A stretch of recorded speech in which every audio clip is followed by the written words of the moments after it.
See tuli, see on nagu päris huvitav küsimus selles mõttes, et noh, küsimus, et kas õpetaja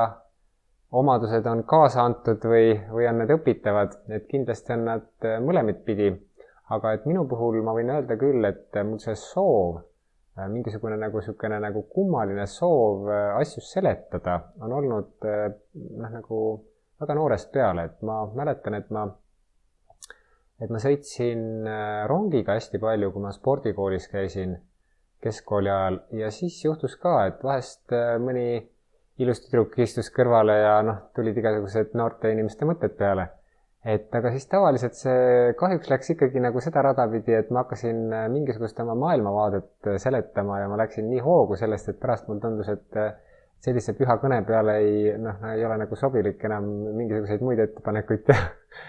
Et võib-olla nagu selle koha pealt on tõesti olnud nagu hästi nagu kaua aega mul olnud mingisugune nagu sisemine vajadus, nii nagu luuletajal on, eks ole, oma luuletusi jagada, et siis mingisugust oma võib-olla sellist maailmavaadet või mingist sõnumit edastada. Ja see võimalus on mulle nagu, algselt ma olin, keskkooli ajal olin ma väga selline kinnine ja ega ma ei julgenud väga palju esineda ega rääkida. Aga mulle meeldisid ka hästi sellised proovikivid, et ma tegin aeg-ajalt asju, mis siis mul olid nagu eriti rasked, et näiteks siis selle juures, kui ma nagu tõesti kartsin üldiselt esineda, et siis ma võtsin näiteks sellise pakkumise vastu, et minna Vanemuises konverentsi, eks ühe korra näiteks, ja tegin oma toanaabritele väikese üllatuse sellise. Et selliseid nii-öelda väljakutseid on mulle ikka meeldinud saada ja eks ma siis niimoodi selliseid esinemisi aeg-ajalt ikkagi tegin, aga et mingil hetkel siis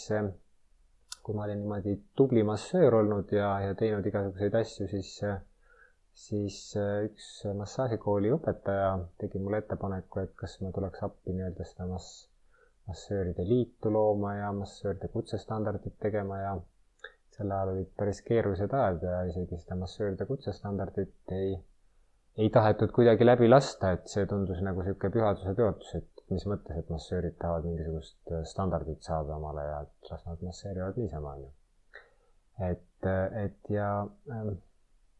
siis sealt kuidagi nagu üsna loomulikul moel siis tehtigi mulle ka pakkumine, et hakata õpetama klassikalist massaaži. Ja ka vist seal oli mingisuguseid muid aineid veel natukene. Ja ma sain siis ka Rakvere osakonna juhatajaks ja kuidagi sealt hakkas see nagu niimoodi minema, et siis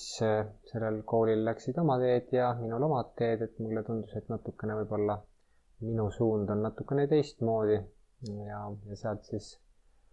tuli minu enda kursused ja õpetused ja tõepoolest, et ma nagu olen teadnud kogu elu, mida teha, et see on nagu kummaline, et niikaua kui ma tegin sporti, teadsin ma nagu selles suhtes ja juba siis spordi ajal teadsin ma, et ma tahan massaaži õppida ja ülikoolis füsioteraapiat õppides oli minu jaoks väga oluline just terviseõpetuse tund ja ka mõnes mõttes mulle meeldis ka filosoofia, et nii kummaline kui see ka ei olnud jah, et nii-öelda aitas see mul pärast palju paremini paljusid nii-öelda teiste maade filosoofiaid mõista. Ja sealt jah, edasi läks see üsna niimoodi kiiresti seda rada, et ega mul väga palju aega üle ei jäänud, et seda õpetamise tööd oli üsna palju ja siis samal ajal oli ka vaja ju õppida endal, et mida sa muidu õpetad, kui sa ei õpi ja ei arene. Ja samamoodi siis olen ma teinud ka kogu aeg massööritööd edasi või terapeuditööd, et see on siis käinud ka kogu aeg paralleelselt.